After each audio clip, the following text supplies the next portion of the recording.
Hey there, teacher friends! Welcome to the second audio edition of my online newsletter, 5 Good Things for Teachers.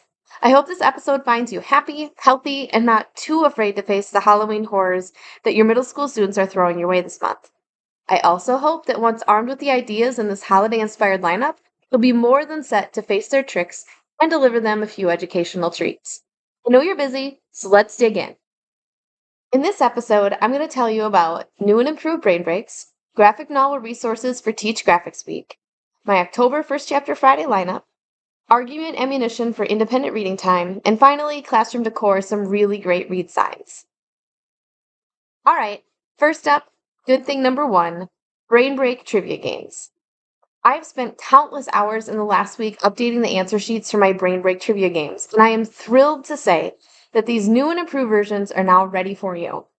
The answer sheets are now on single or back-to-back sheets for easier printing, and I've also spent a bunch of time making them prettier. I don't know about you, but pretty worksheet just makes my heart happy.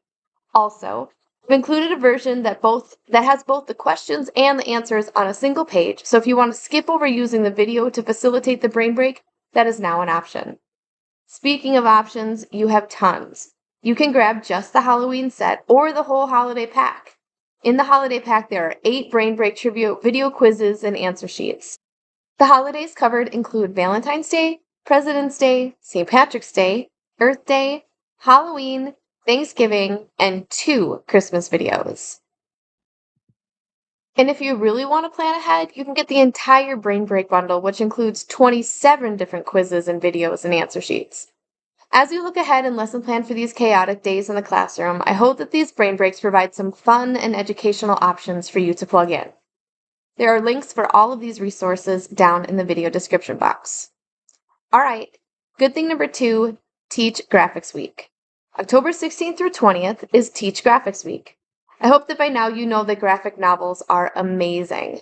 In my house, they are as good as gold, and these treasures are reread again and again and again. If you'd like some more ideas and resources to help you incorporate graphic novels into your classroom and lessons, I've got you covered. Below you'll find videos, interviews, lesson ideas, and more.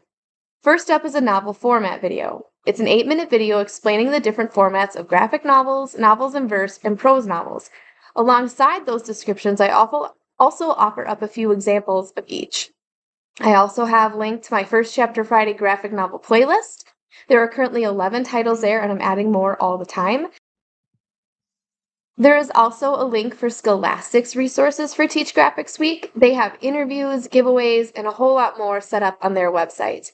And then finally, I have a video linked that's my son's favorite graphic novels. He shares which ones he absolutely loves, and then I chime in as a mom and a teacher as to why I love them as well. So if you've got a reluctant reader on your hands, that might be a great video to share with them. Good thing number 3 is October's first chapter Friday lineup. In honor of Halloween, I intentionally added spooky stories to my channel. This means that the playlist I created for scary and suspenseful stories will now be up to 13 books by the end of the month. You can either select a few to listen to as a group or a whole class, or you can share the whole playlist with your students and let them make individual selections. On it, you'll find everything from the mildly creepy to the full-on nightmarish. In my opinion, only The Enemy by Charlie Higson is a bit gory.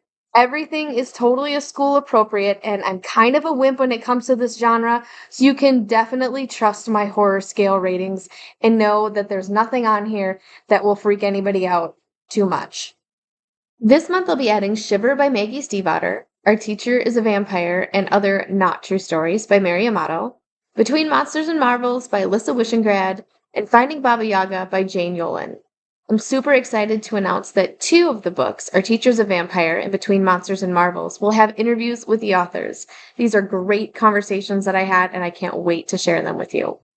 I also want to remind you that I've got printable sheets that you can use with each of the books and all of the books on my channel. The worksheet for each video is linked in the master planning document for all my first chapter Fridays. If you want that and don't have it yet, just email me. My email is linked in the video description box. Or you could pick up the full bundle and have access to all of the worksheets, and I'll make sure that's linked down there below. Got a bonus for you before we finish up with good item number 3, and that is some fun Halloween freebies from Miss G. She's one of my favorite people to follow on Instagram. You can follow her at Writing with Miss G, and I'll put her link in the video description box. But she's got a Halloween-themed First Chapter Friday graphic organizer, and also some fall-themed figurative language review coloring sheets that I know I would have a blast with and would love to put in my classroom. So check the link in the description box for that as well. Next up is good thing number 4, in support of independent reading. Sometimes we need to arm ourselves with knowledge. We all know students who read more will read better. But when other staff members or administration walk by our classroom and see everyone lazing around with a book in their lap, it's sometimes easy to feel guilty that we aren't quote unquote teaching. Or it's easy for others to point their fingers at us and say, wow, must be nice to sit around and read all day. If you find yourself in either of these situations, here's some argument ammunition from the educator extraordinaire, Pernille Riff, as to why this reading time is so darn important.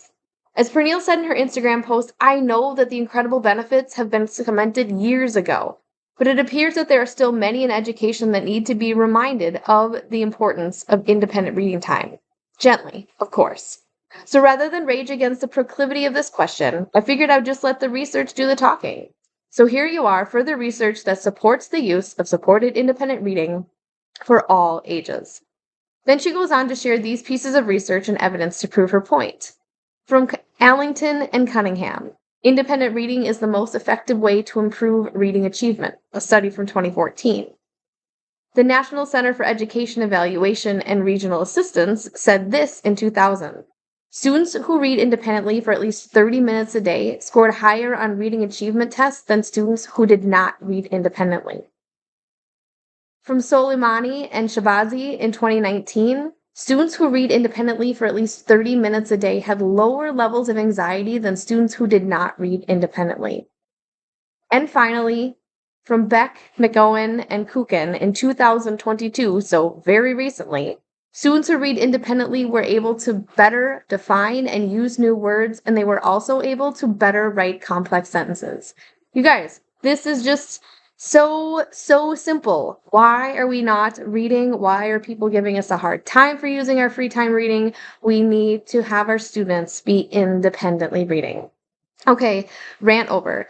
To see Pernille's full post and all the ammunition that she has to offer, check the link in the video description box for this information on Instagram and to also do some more digging. Finally, good thing number 5, classroom decor read signs. Back in an August newsletter, I shared an amazing decor hack. It involved taking one of those $7 college dorm room mirrors from Walmart and turning it into wall art. Well, I tried it. Using misprinted book pages and big letters from a vintage store near my house, I made these. If you want to see the image, I've linked the visual newsletter down below so you can click on that and see the pictures. But truly, they're amazing. I love how they turned out. It's amazing what a mirror, some paper, and a whole lot of Elmer's glue can do. You can also use peel and stick wallpaper, which I'm totally going to try next time around, but the word nerd in me just adores the printed page look. If you're feeling the itch to be crafty, you should definitely give this project a try. I think they will look great in your classroom. Okay, that's what I've got for you this month. I hope that all is well in your world, both teaching and otherwise. Happy Halloween, happy reading, and happy teaching. Thanks so much for listening. Remember to check out the description box for links to everything I mentioned in this edition of 5 Good Things for Teachers. And if you want to sign up for the email version, there's a link down there for that as well. Finally, if you enjoyed this video, please like, subscribe, and share it with your friends. I hope to see you here again next time for more Learning with the Word Nerd.